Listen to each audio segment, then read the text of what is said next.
घर का अनाज छोड़कर बाहर की दाल पर भरोसा। देश की दलहन नीति की यही तस्वीर अब किसानों के लिए बड़ी चिंता बन गई है।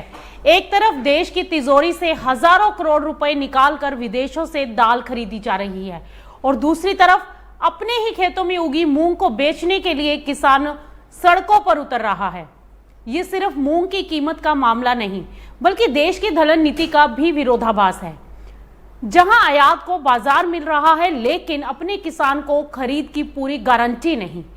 मध्य प्रदेश में मूंग खरीद को लेकर उठा किसान आंदोलन भले ही फिलहाल थम गया हो, लेकिन 100% एमएसपी खरीद की मांग अभी भी बरकरार है। एक तरफ भारत हर साल हजारों करोड़ रुपए खर्च करके विदेशों से दालें खरीद रहा है और दूसरी तरफ देश का मूंग किसान अपनी ही फसल को एमएसपी पर बेचने के लिए सड़कों पर संघर्ष करता दिखाई दे रहा है। ये सवाल सिर्फ मध्य प्रदेश के मूंग किसानों का नहीं है, बल्कि देश की दलहन नीति, सरकारी खरीद और आत्मनिर्भरता के दावों से जुड़ा भी हुआ है। आंकड़ों के मुताबिक भारत ने बीते साल दलहन आयात पर करीब 47 से 48 हजार करोड़ रुपए खर्च किए।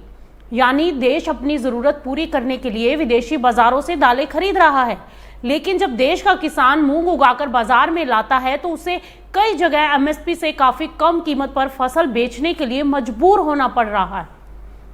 मध्य प्रदेश में मूंग की सरकारी खरीद को लेकर किसानों ने आंदोलन किया।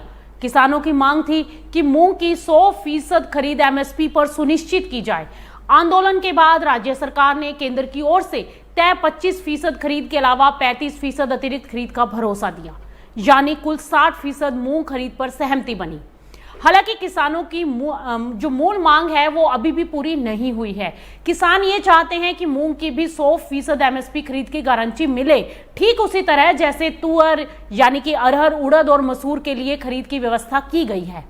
अब सवाल यह है कि अगर सरकार दलहन उत्पादन में आत्मनिर्भर बनने की बात करती है तो मूंग को 100% खरीद के दायरे से बाहर क्यों रखा गया है? मूंग किसानों की परेशानी बाजार भाव से भी साफ दिखाई देती है।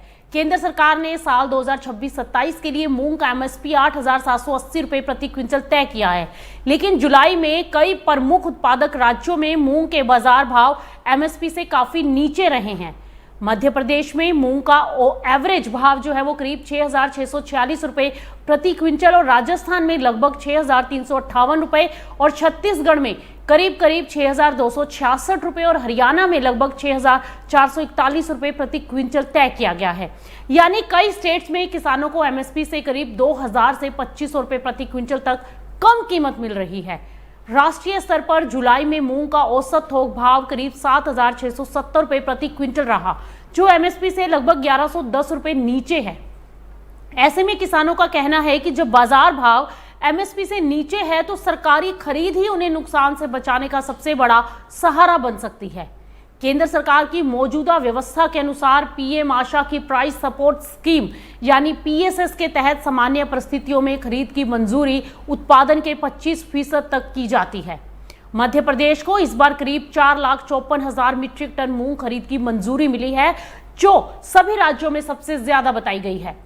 लेकिन किसानों का ये तर्क है कि उत्पादन ज्यादा होना और बाजार भाव एमएसपी से नीचे रहने की स्थिति में 25% या 60% खरीद पर्याप्त नहीं हो सकती।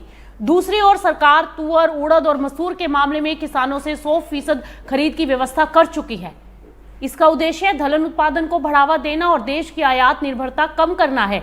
यहीं से सबसे बड़ा विरोधाभास सामने आता है। अगर तुअर, उड़द और मसूर की 100% खरीद से दलहन उत्पादन को बढ़ावा मिल सकता है तो मूंग किसानों को वही भरोसा क्यों नहीं दिया जा रहा?